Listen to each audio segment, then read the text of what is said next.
सुप्रभात प्यारे बच्चों। आज हम नई संजीवनी से पाठ 20 एक दिन का कविता का अध्ययन करेंगे।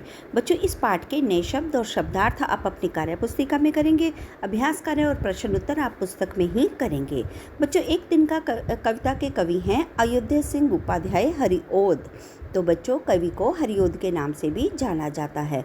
बच्चों, इस कविता के माध्यम से कवि ने घमंड की प्रवृत्ति को त्यागने की प्रेरणा दी है। प्रवृत्ति क्या होता है बच्चों? स्वभाव, कि हमें स्वभाव से कभी घमंड नहीं करना चाहिए, कभी अकड़ कर नहीं चलना चाहिए, क्योंकि इससे बच्चों हमेशा हानि होती है। तो बच्चों, कविता में भी एक तिनके ने किस प्रकार से एक घमंडी को सबक सिखाया, चलिए पढ़ते हैं कविता के माध्यम से।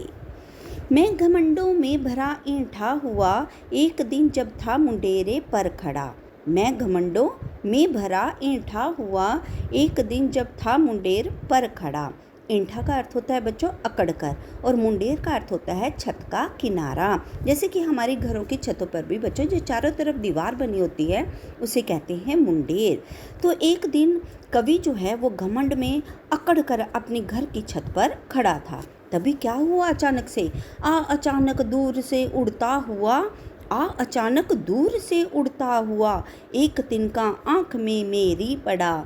एक तिनका आँख में मेरी पड़ा, कि अचानक दूर से हवा में उड़ता हुआ एक छोटा सा तिनका आकर उसकी आँख में पड़ जाता है। चलिए अब हम पूरे इसका पद्यांश का पूरा दोबारा से सरल अर्थ देखते हैं कि एक दिन कवि जो है अपने घर के मुंडेर पर घमंड से अकड़ कर खड़ा हुआ था।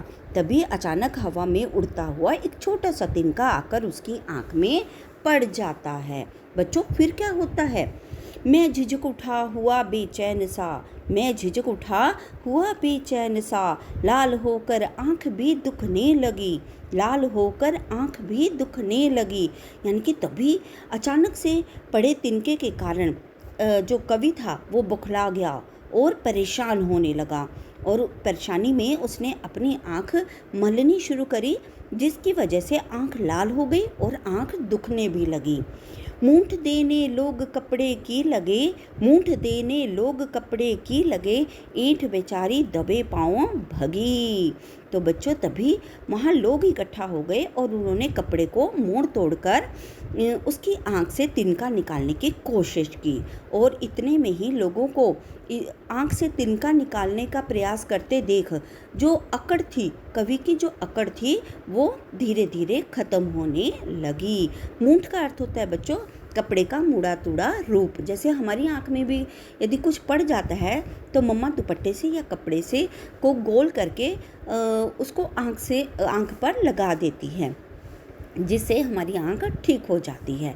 तो उसी प्रकार से वहाँ लोग इकट्ठा हुए और उसकी आँख से तिनका निकालने लगे, और जो अक्कड़ थी, घमंड था कवि का, वो दबे पाँव धीरे धीरे खत्म होने लगा।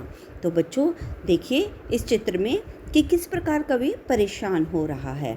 तो आगे क्या हुआ बच्चों?